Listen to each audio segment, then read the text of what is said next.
Good morning, dear students. Today we are going to study the principles of insurance, and in the previous class we have studied the first two principles, that is the utmost good faith and insurable interest. Now we are going to continue with the same topic, and we will be studying the remaining parts of the different other principles. Okay, so the next principle that we have to study is about the indemnity. All insurance contracts of fire or marine insurance are contracts of indemnity. According to it, the insurer undertakes to put the insured in the event of loss in the same position that he occupied immediately before the happening of the event insured against.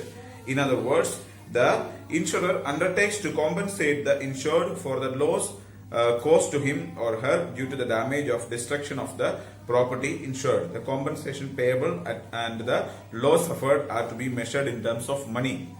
The principle of indemnity is not applicable to the life insurance. So, see, like if an insurance policy is made, when an insurance policy is made, see, for example, if we are having a grocery shop and the grocery shop is insured, and somehow the shop got in fire, okay, and many of the things are lost, burned and lost. So in that they will calculate the amount. See, like if the insurance is made for 20 lakh rupees, and so at the time of loss they will not, or the insured will not get the full 20 lakh rupees. Okay, so they will come and evaluate the actual amount of loss. So how much loss, like imagine that the loss of the property, how much properties are there, they will calculate what are the things there and how much loss it has created. So it will be like if only actual loss is 5 lakh rupees, then only that will be given. Okay, full of the money or full amount will not be given. And this principle is not applicable in case of the life insurance. See, for example, if a person dies, if a 20 lakh rupees policy is taken, and if the person dies, the only like if any accident is taking place, and even if the person is having some problem, then full 20 lakh rupees will be given. And we cannot imagine, or we cannot evaluate the value of life of a person in terms of money, is it no? So like how much is the loss, we cannot exactly say 5 lakh rupees or 20 lakh rupees or 50 lakh rupees. So like that we cannot calculate the life of a person. So that is why this policy is not applicable in case of life insurance, but other insurance this principle is followed. The next principle that we have to study is about the proximate cause. According to this principle, an insurance policy is designed to provide compensation only for such losses as are caused by the perils which are stated in the policy.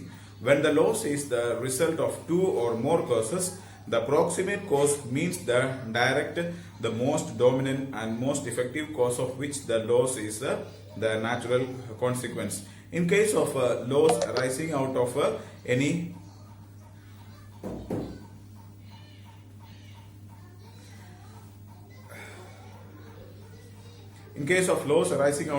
misshape, the most proximate cause of the misshape should be taken into consideration. So if we see, for example, if any loss is taken place, and what is the proximate cause, most causa proxima it is called, means the proximate cause, the most suitable cause, okay, with which cause the loss is taken place. See, for example, imagine that a property has been stolen.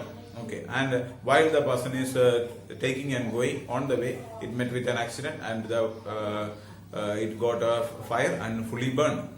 So, but the insurance is taken for fire insurance. So, the property will not get the fire insurance because it is already in fire.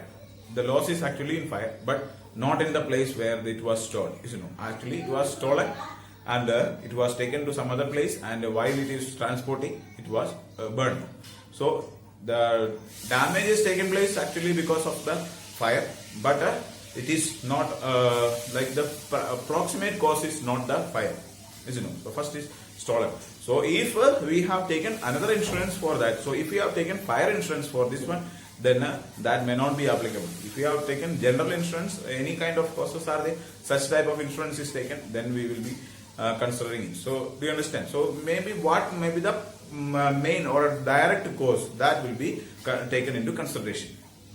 Then Next principle is called as the subrogation. It refers to the right of the insurer to stand in the place of the insured after settlement of a claim as far as the right of the insured in respect of the recovery from an alternative source is involved. After the insured is compensated for the loss or damage to the property insured by him or her, the right of ownership of such property passes to the insurer.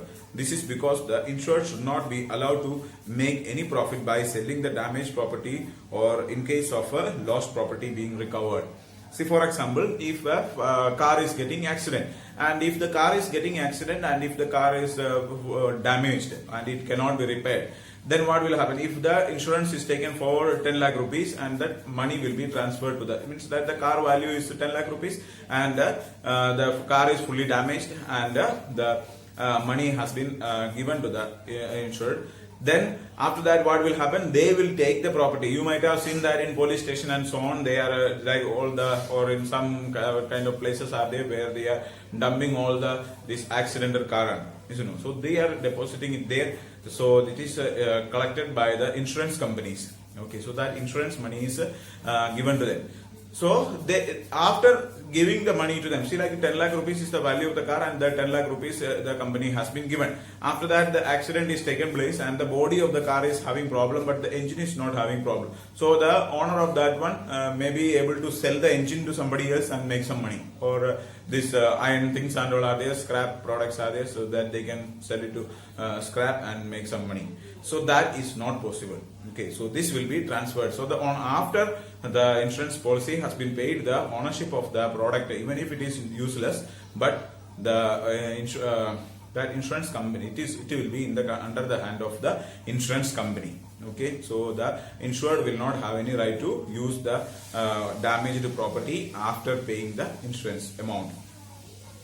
The next one is called as the contribution. As per this principle, it is the right of the insurer to who has paid claim under an insurance to call upon other liable insurers to contribute for the loss of payment. It implies that in case of double insurance, the insurer are to share the losses in proportion to the amount assured by each of them. In case of there is a loss, when there is more than one policy on the same property, the insured will have no right to recover more than the full amount of his actual loss. If the full amount is required from one insurer, the right to obtain further payment from the other insurers will cease.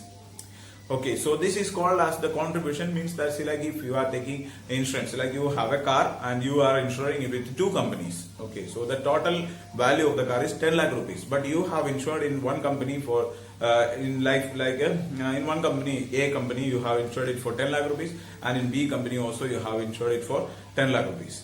And after taking the accident, you cannot get the 20 lakh rupees because the actual value of the product is 10 lakh only. So how much is the actual value of the property, that much only you will be able to regain. You cannot make a profit out of that, or you cannot get the money which is more than the actual value. If the A company is giving you 10 lakh rupees, B company will not give you any money because already the company has paid you the money. Or if that if another company is, or they both of them will be making contribution, like one company will be giving 5 lakh, another one company will be giving 5 lakh, so total 10 lakh you will be receiving. So such a way this will be there. So if an actual loss is taking place, then you will not get the money more than the actual amount of loss that you have faced. So that is the principle of contribution.